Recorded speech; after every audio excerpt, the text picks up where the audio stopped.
And now, episode 3 of my interview with Joe Petito. You talked about the signs of domestic violence in a relationship. Do you look back now and wonder, did I miss some of those signs? Well, there were signs that were missed, but I didn't have the knowledge on what to pay attention to. You know, growing up, we had the education where if you didn't beat your spouse, you weren't an abuser. I mean, that was how domestic violence was portrayed in education-wise, you know. And now, you know, we understand there's so much more to it: mental abuse, physical abuse, emotional abuse, financial abuse, you know. And there's always a process to it, and the process always stays the same.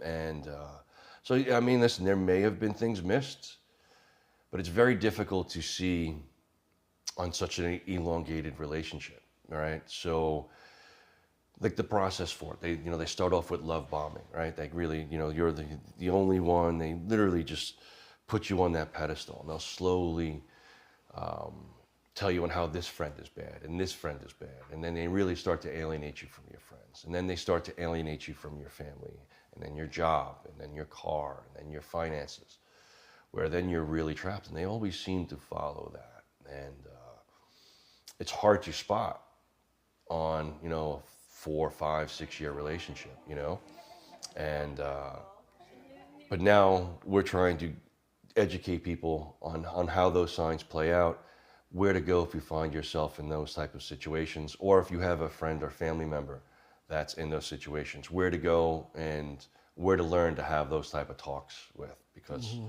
a lot of people don't even know where to begin. Yeah. And that's what we noticed. Again, father to father, man to man. And, listen, domestic violence isn't just a thing between, with a man as the potential aggressor, right? That's I mean, right. there are some cases out there, but statistically. Well, the statistics are 1 in 3 women, 1 in 5 men, 10 to 20 million kids a year. Those are the numbers. You know those numbers by heart now. There's no way not to now. There's no way not to now. We talk about it all the time.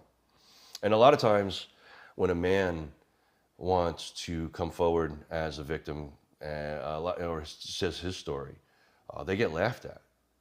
People don't take them seriously. And that's a shame. Why are we doing it for one and not the other? Same thing with children. A lot of the times, you hear child abuse.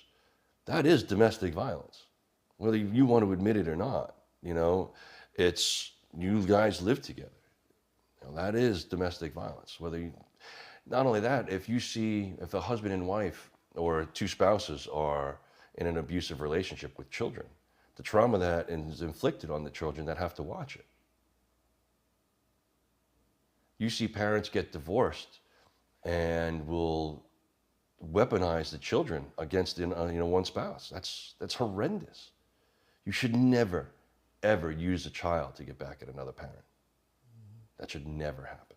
People should learn to understand domestic violence. We should be teaching it, education-wise. It is a life skill, to our younger generation. And I'm not talking, just, senior level high schools.